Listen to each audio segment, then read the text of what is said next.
ಅಬ್ಬಾ, ಇದೇನಿದು ಗೋರಿಯಲ್ಲಿ ಉಸಿರಾಟ? ಹೌದು, ಇಂತಹದೊಂದು ವಿಸ್ಮಯ, ವಿಚಿತ್ರ ಅನುಭವವಾಗಿರೋದು ಮಂಡ್ಯ ಜಿಲ್ಲೆಯ ಮದ್ದೂರು ಪಟ್ಟಣದ ಹಜರತ್ ಶಮನ್ ಶಾ ದರ್ಗಾದಲ್ಲಿ. ನೂರಾರು ವರ್ಷಗಳ ಇತಿಹಾಸವಿರುವ ಈ ದರ್ಗಾದಲ್ಲಿ 3 ಗೋರಿಗಳಿವೆ. ಇದೇ ಮೊದಲ ಬಾರಿಗೆ 2 ಗೋರಿಗಳ ಮೇಲೆ ಹೊದಿಸಿರುವ ಚಾದರದಲ್ಲಿ ಉಸಿರಾಟ ಕಂಪನ ಕಾಣಿಸ್ತಿದೆ.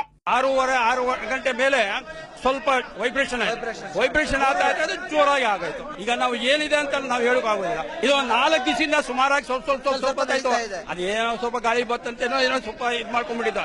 ಇವತ್ತು ಜೋರಾಗಿ ಆಗೈತೆ. ಕಳೆದ 3 ದಿನಗಳಿಂದ ಈ ರೀತಿ ಗೋಚರಿಸ್ತಾ ಇದ್ದು ಜನ ದರ್ಗಾದತ್ತ ದೌಡಾಯಿಸ್ತಾ ಇದ್ದಾರೆ. ವಿಷಯ ತಿಳಿದ ಪೊಲೀಸರು ಸ್ಥಳದಲ್ಲಿ ಹರಸಾಹಸ ಪಡ್ತಿದ್ದಾರೆ. ನಾವೆಲ್ಲ ಬಟ್ಟೆ ಎತ್ತಿ ನೋಡ್ದು, ನಾರ್ಮಲ್ ಆಗೇ ಇದೆ, ಆದ್ರೆ ಉಸಿರಾಟ ನಡೀತಾ ಇದೆ. ಇದರ ಹೆಸರು ಗುಲ್ಜಾರ್ ಶಲಿ ಬಾಬಾ, ಶಮನ್ ಶಲಿ ಬಾಬಾ, ಸೈದಾನಿಮಾ ಅಂತ 3 ಗುರುಗಳು ಇವರು. ಇದು ಹೆಚ್ಚು ಕಡಿಮೆ 100-150 ವರ್ಷ ಹಳೆ ದರ್ಗಾ. ಇದು ತರ ಎಲ್ಲೂ ನೋಡೇ ಇಲ್ಲ ನಾವು. ಫುಲ್ ದರ್ಗಾನೇ ಉಸಿರಾಡದಂಗೆ ಕಾಡ್ತಾ ಇದೆ. ಆದರೆ ಚಾದರ ಅಲುಗಾಡುತ್ತಿರೋದು ಪವಾಡದಿಂದಲೋ ಅಥವಾ ಅಲುಗಾಟದ ಹಿಂದೆ ಏನಾದ್ರೂ ವೈಜ್ಞಾನಿಕ ಕಾರಣ ಇದೆಯೋ ಎಂಬುದು ಮಾತ್ರ ಸದ್ಯಕ್ಕೆ ಬಗೆಹರಿಯದ ಪ್ರಶ್ನೆಯಾಗಿದೆ. ಕ್ಯಾಮರಾಮನ್ ವಿನೋದ್ ಜೊತೆ ಸಂತೋಷ್ ದಿಂಡಗುರು, ಪಬ್ಲಿಕ್ ಟಿವಿ, ಮಂಡ್ಯ.